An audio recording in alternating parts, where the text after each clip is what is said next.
이제 함께 디모데전서 2장 4절로 7절까지 함께 봉독하겠습니다. 시작합니다. 하나님은 모든 사람의 구원을 받으며 진리를 아는 데 이르기를 원하십니다.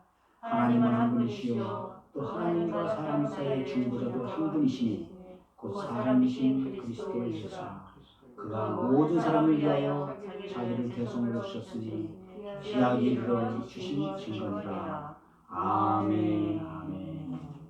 오늘은 중보자 예수라는 제목으로 함께 여러분들과 말씀을 나누도록 하겠습니다. 저도 세상을 살면서 오지랖이 넓다는 얘기를 가끔 듣는데요. 오지랖이 넓다는 말씀 잘 아시죠? 오지랖이 넓은 사람들은 성질도 급합니다. 이렇게 저도 성질도 급하고 오지랖도 높다 보니까 가끔 원치 않던 다른 사람들과 말싸움을 하든 말다툼을 하기도 합니다. 근데 다행히 제 아내는 참 온순하세요. 그러다 보니까 제 옆에서 저를 많이 조절해주고 통제해 주십니다. 나이가 들수록 제 옆에 이런 든든한 중재자가 있다는 게 얼마나 감사한지 모르겠어요. 근데 만약에 우리 둘 사이에 부부 사이에 말다툼이 난다면 어떻게 하겠어요? 애초 쉽게 풀어질 일이면 말싸움이 시작도 안 했겠죠. 그래서 결혼 초에 아내랑 이런 약속을 했습니다. 주님의 이름으로 약속하기를 다툼이 일어나거든 내 입장을 떠나서 그저 온전히 주님의 입장에 따르기로 순종하기로 하자. 예수님 말씀에 따르자고 함께 기도를 했었죠. 그래서 요새도 새로 결혼하는 부부가 있으면 저는 꼭 부탁을 합니다. 결혼은 둘이 하는 게 아니라 셋이 하는 거라고요. 나, 배우자, 그리고 중보자이신 또 우리의 화해자 되신 예수님, 이렇게 셋이 사는 거라고요. 사람들 사이에 다툼이 일어났을 경우에 대부분 쌍방이 잘못한 경우가 많습니다. 화해를 하려면 무엇보다 먼저 양편의 태도 변화가 가장 중요하지요. 태초에 사람이 죄를 저지르므로 사람과 하나님과의 태도는 화해는 좀 다릅니다. 사람들 스스로가 범죄해서 하나님의 원수가 되고 진리의 대상이 되고 말았거든요. 그러므로 하나님과 화해하기 위해서는 먼저 사람된 우리의 태도의 변화가 요구되는 것이죠. 즉 우리 자신을 돌아보고 회개함으로 하나님께 돌아가 즉시 용서를 구하는 것이죠. 그러나 문제는 우리가 죄인이 되었던 바로 그 순간 즉시 우리 스스로 하나님께로 돌아갈 수 있는 길이 막혔다는 사실입니다. 길을 잃어먹고 만 것이죠. 하나님께서도 임시로 율법이라는 제사로 우리가 용서받을 길을 열어주셨지만 사실 말씀하시는 대로 모든 사람이 죄를 받기에는 불가능했거든요. 용서받고 용서하고 싶어도 용서할 길이 막막했다는 말씀이에요. 그래서 우리를 사랑하신 하나님께서는 태초에 계획하셨던 대로 이미 2000년 전에 하나님과 사람을 화해시켜 주실 중보자 예수 그리스도를 세상에 보내주신 것입니다. 아멘. 그러면 중보는 무엇을 말하는 걸까요? 사전에서 찾아보니까요. 관계 사이로 들어가 통보한다. 아니면 서로 다툰 사람을 화해시킬 목적으로 당사자 사이에서 활동한다. 중재한다. 조정한다라는 뜻이 있어요. 그러므로 중보자란 분쟁 당사자 모두의 친구로 화평을 조정해주는 사람이 되어야 하겠죠. 그래서 성경 오늘 본문 디모데 2장 5절에서 이렇게 말씀하십니다. 함께 2장 5절 읽어볼까요? 하나님은 한 분이시요 또 하나님과 사람 사이에 중보자가 한 분이시니 곧 사람이신 그리스도 예수라. 곧 사람이신 그리스도 예수라 라고 명확히 말씀하고 있습니다.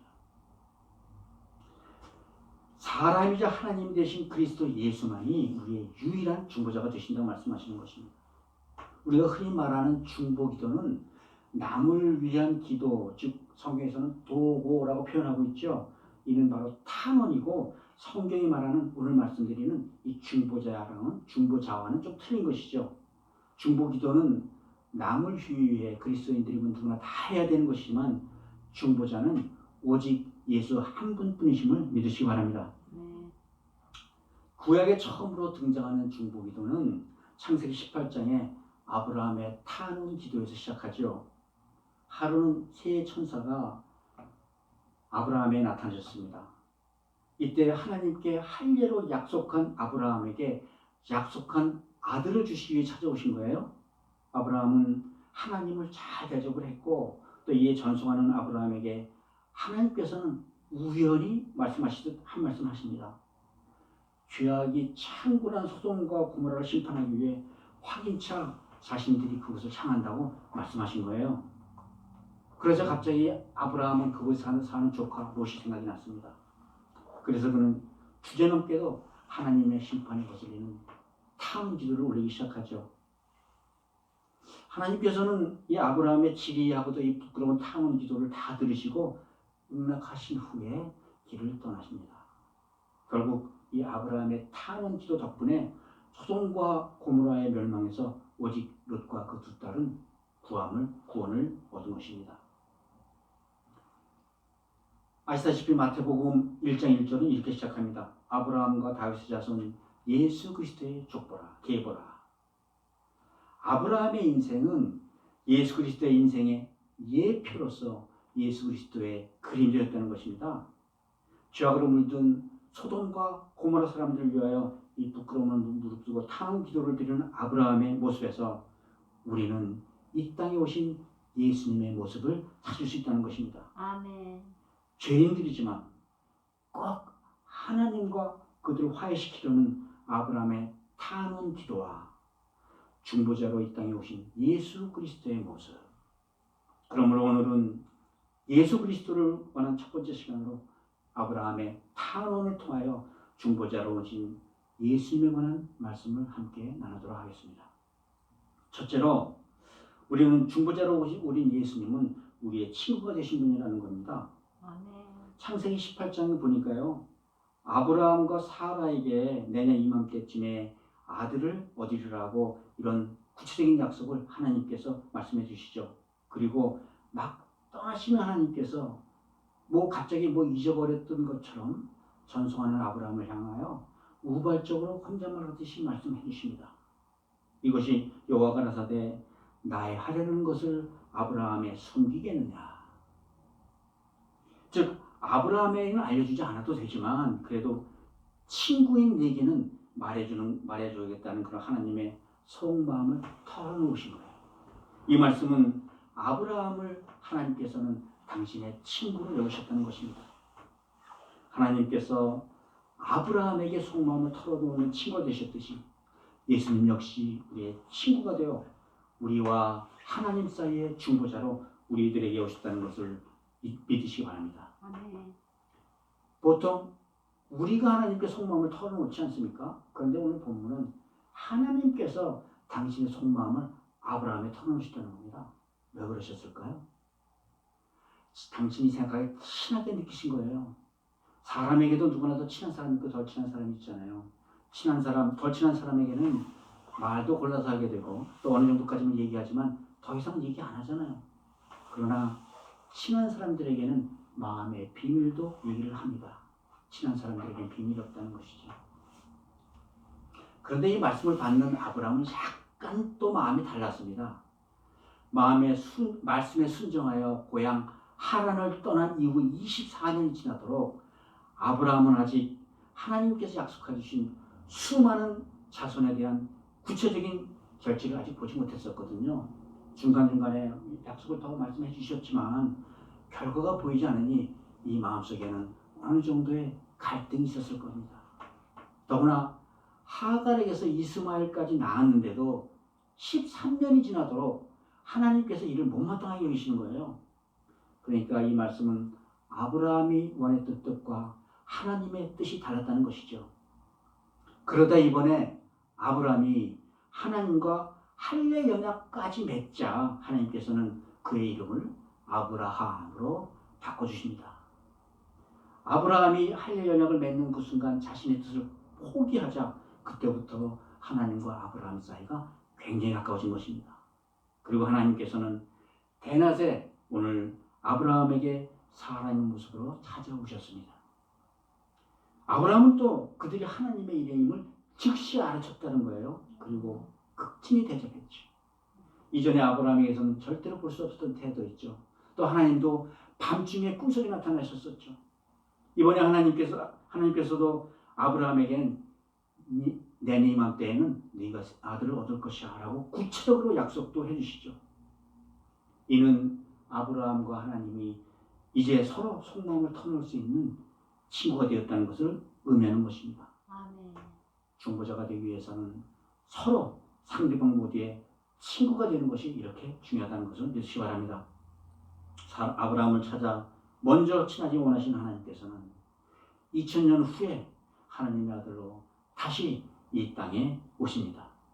그리고 중보자가 되기 위해서 분쟁 당사자로 모두를 잘 아는 친구로 살아가신 것입니다. 그럼 예수님은 우리의 친구로 또 우리의 중보자로 이 땅에 오신 하나님의 아들이신데 왜 하나님의 아들이 중보자가 되어야 할까요? 사람과 하나님 사이의 중보자는 사람이어야 하고 동시에 하나님이어야 되기 때문이죠. 사람과 하나님 둘 다 잘 알아야 중보자로 그 역할을 다 할 수 있지 않겠습니까? 오늘 본문에서도 곧 사람이신 그리스도 예수라 말씀하지 않습니까? 그런데 피조물 사람이 하나님 될 수가 없고 그러니까 하나님께서 직접 이 땅에 중보자로 오시기로 결단하신 것입니다. 그러나 하나님이 능력으로 사람들 위해서 군림하신다면 결코 사람들의 친구는 될 수가 없겠죠. 그래서 연약한 사람으로 사람 여자의 몸에서 태어나 질고를 겪으심으로써 사람의 사정을 잘 아는 그런 친구된 사람으로 오신 것입니다. 육신을 입은 사람들의 그 어려움을 모르고서야 어떻게 사람들의 친구가 될 수 있겠습니까? 그러므로 예수님께서는 죄인들의 친구로 핍박을 받으시며 이 땅 위에서 사신 것입니다. 성경은 이를 빌립보서 2장 6절부터 8절에서 이렇게 말씀하시죠. 그의 근본은 하나님과 본체시나 하나님과 동등함으로 취할 것을 여기지 아니하시고 오히려 자기를 비워 종의 형체로 사람들과 같이 되시사 사람들의 모양으로 나타나사 자기를 낮추시고 죽기까지 복종하셨으니 곧 십자가에서 죽으십니다. 아멘. 사랑하는 성도 여러분, 예수님은 그저 우리가 믿는 대상이 아닙니다. 우리는 예수님과 친해져야지만 하는 것입니다. 아무리 오래 교회를 다녀도 예수님과 친하지 않은 사람 전 가끔 봅니다. 어떤 사람은 정말 예수도 잘 믿고 교회도 잘 나오는데 예수님이 그냥 스쳐가는 바람처럼 대하는 사람들 봅니다. 예수님을 믿는 것도 중요하지만 예수님과 친한 것이 더 중요한 줄 믿으시기 바랍니다. 아멘. 그래야 우리가 예수님의 음성도 듣고 예수님의 비밀도 알게 되고 내 비밀도 주님께 호소할 수 있지 않겠습니까? 만약에 내가 예수님과 친하지 않다면 예수님은 나의 중보자가 되실 수 없다는 것입니다. 왜냐하면 예수님은 나를 모르시잖아요. 나에게 먼저 다가와 속마음을 털어놓으시고 나를 친구 삼아주신 예수님으로 말미암아 우리가 하나님과 화평을 이루는 줄 믿으시기 바랍니다. 아멘. 중보자 대신 예수님과 친구가 되어 화평을 누리는 하나님 화평을 누리는 내가 충만하시기를 주님의 이름으로 축복드립니다. 아멘. 두 번째로 중보자로 오신 예수님은 우리에게 하나님으로부터 심판받지 않도록 호소해 주시는 분이라는 것입니다. 아브라함의 대접을 막 받고 자리를 뜨시는 하나님께서 갑자기 아브라함에게 큰 비밀을 알려주셨죠. 이 비밀이 바로 창세기 18장 20절 21절에 나오는 말씀입니다. 여호와께서 또 가라사대 소돔과 고모라에 대한 부르짖음이 크고 그 죄악이 심히 중하니 내가 이제 내려가서 그 행한 모든 것과 과연 내게 들린 것과 부르짖음이 같은지 그렇지 않은지 내가 보고 알려 하노라. 왜 그런데 하나님께서는 갑자기 이런 비밀을 아브라함에게 알려주신 걸까요? 심판에 관한 비밀을. 사실 소돔과 고모라는 하나님께서 아브라함에 주시려 했던 가나안 땅의 일부지 않습니까? 하나님께서는 아브라함으로 하여금 가나안 땅을 얼마나 사랑하는지 그것을 보고 싶으신 것이었어요. 이렇게 하나님께서는 아브라함에게 죄인을 구하려는 마음을 주셨듯이 예수님은 우리 죄인들에게 임박한 그런 심판에서 죄인을 용서해달라고 호소하시는 중보자이심을 믿으시기 바랍니다. 아멘.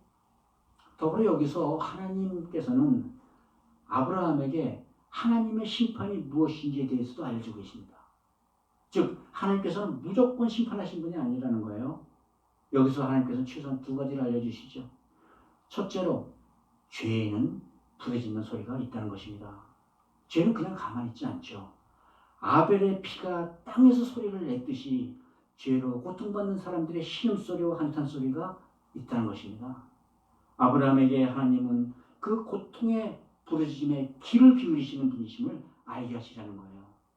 이스라엘 백성도 애굽에서 400년간 종소리를 하면서 고통과 압제 속에서 힘들게 살았지 않습니까?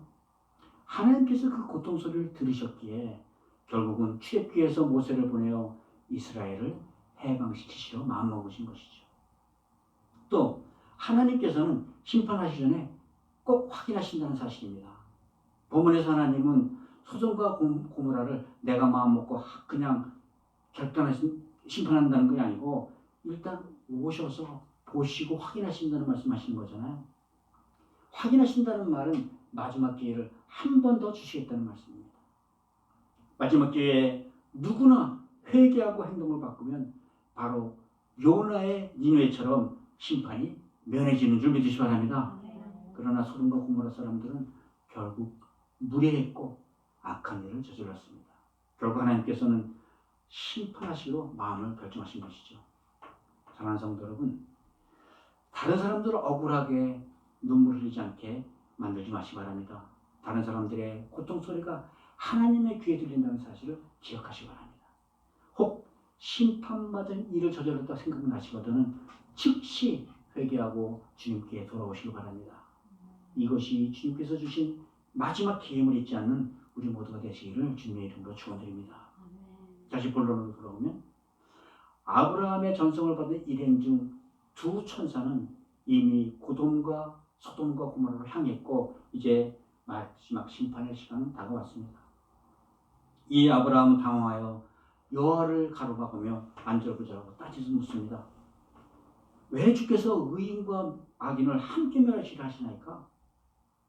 소돔과 고모라가 멸망하면 그 성읍에 사는 자기 조카 롯까지 멸망당할까 걱정스러웠던 것이죠.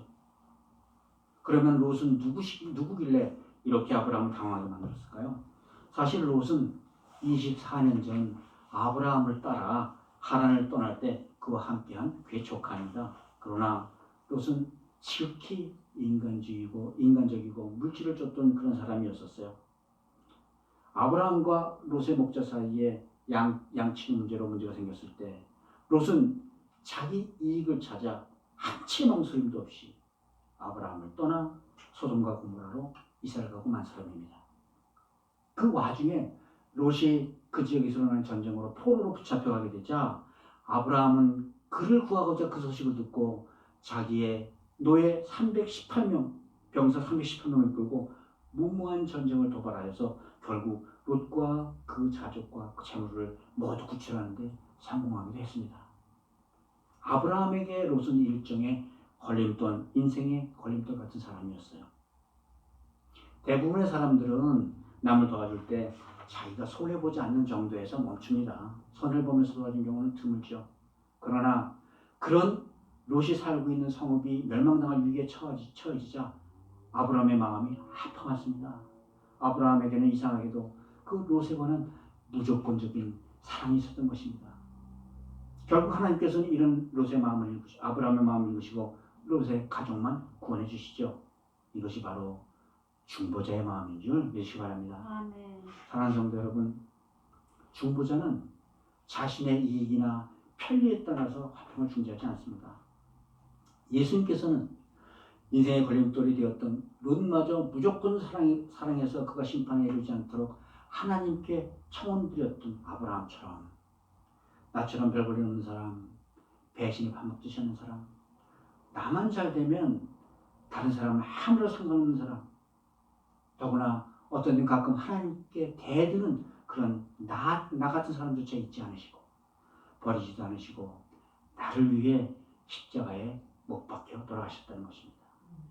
나 같은 사람까지 사랑하신 예수님께서 십자가의 고통을 겪으시면서도 나와 하나님 사이의 화평을 중재하셨다는 사실을 기억하시기 바랍니다. 아멘. 에베소서 2장에서는 중보자 되신 예수님에 대해서 이렇게 말씀하십니다. 그는 우리의 화평이신지라 둘로 나뉜 우리를 하나로 만드사 원수된 것 곧 중간에 막힌 담을 자기 육체로 허시고. 아멘. 아멘. 중보자는 자기 육체로 허는 희생조차 인내하며 화평을 중재하시는 분인 줄 믿으시기 바랍니다. 아멘.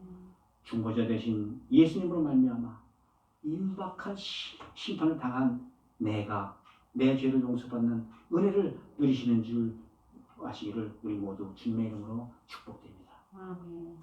마지막으로 예수님은 부끄러움을 참아가시면서도 우리가 용서받을 수 있도록 중재해 준 분이라는 사실입니다. 오늘 23장 23절 24절에 보니까요. 아브라함이 여호와 가까이 나아가 가로되 주께서 의인과 악인을 함께 멸하시려 하시나이까. 그 성중에 의인 50명이 있을지라도 주께서 그것을 멸하시고 그 50 의인을 위하여 용서하지 않으시려나이까. 근데 이 질문은 참 황당하고 참 주제넘은 질문이 아닌가요? 누가 의인인지 아닌지 아브라함이 판단할 문제가 아니지 않습니까? 결국 롯의 일로 당황한 아브라함은 하나님께 목소리를 높이며 따짓을 묻는 것입니다. 아니 어떻게 의인과 악인을 한꺼번에 죽이시려 하십니까? 성중에 만약에 의인이 50 있어도 그것을 다 멸하시려고요? 물론 틀린 말이 아니죠.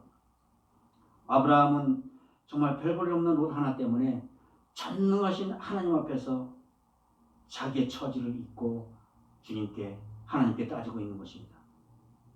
그런데 하나님의 응답은 그 예상을 빼고 너무나 그래 네 말대로 할게 오케이 하시죠. 당돌함과 부끄러움 무릅쓰고 죄인을 구해보려는 아브라함처럼 예수님께서는 그 수치스러운 십자가에서 우리의 죄값을 치우신 유일한 중보자가 되심을 믿으시기 바랍니다. 아멘. 이제부터 아브라함의 고민이 시작됐어요. 그는 그리고 그 유명한 아브라함의 탄원기도 부끄러운 중보기도를 시작합니다. 이제는 자세를 다시 고쳐잡죠. 하나님께 다시 묻습니다. 혹시 50에서 5가만 45명이 의로우시면 멸하시겠습니까? 그런데 하나님 쿨하세요. 쉽게 그러시면 대답하죠. 이에 아브라함은 정말 스스로 작아 보이기 시작합니다. 그렇지만 그 부끄러운 무릅쓰고 그는 계속해서 묻습니다. 40명은요? 30명은요? 20명은요? 하나님께서는 모두 다 아주 쿨하게 흔쾌하게 대답하십니다. 다 좋다. 20명이 있어도 내가 멸하지 않으리라. 그러자 아브라함이 이번에는 정말 마지막이니 노하지 말고 제 말씀을 들어주세요. 마지막으로 10명을 제안합니다. 그럼에도 하나님께서 주저하지 않으시고 10명도 좋다고 하셨죠.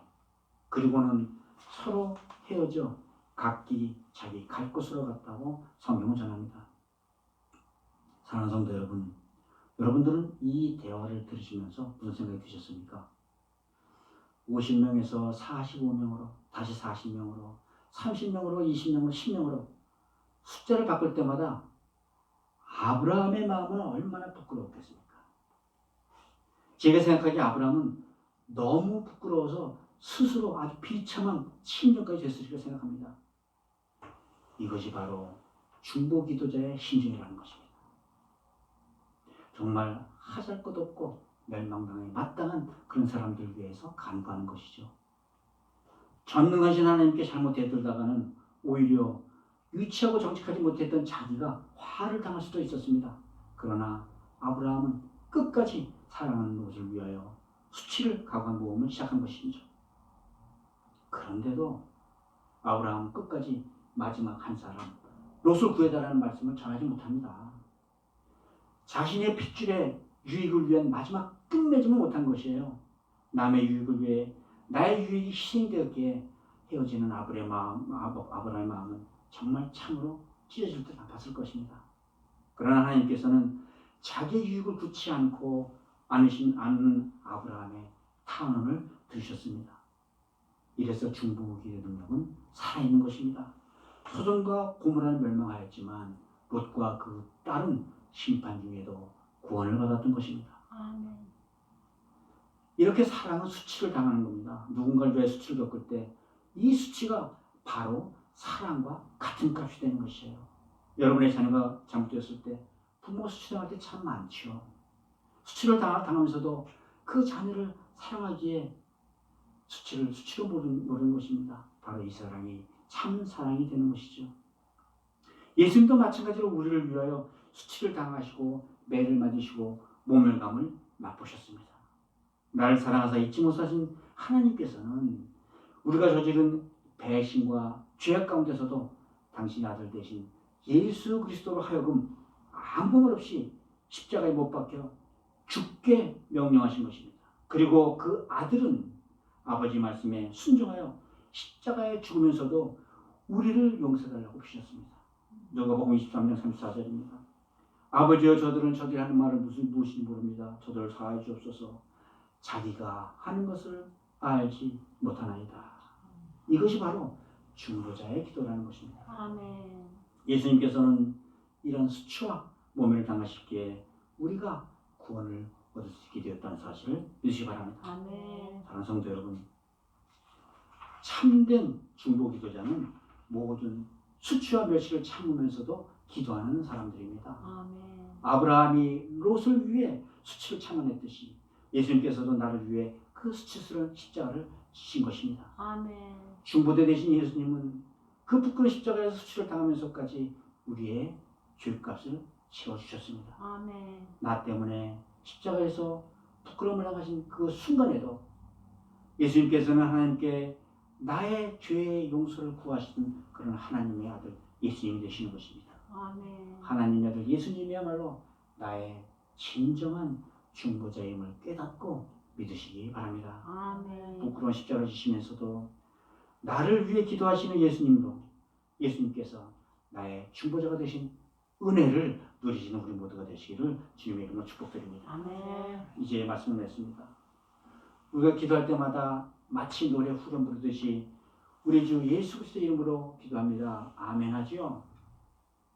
원래 죄인된 우리의 기도는 죄의 벽에 막혀 직접 거룩하신 하나님까지 전달될 수가 없습니다.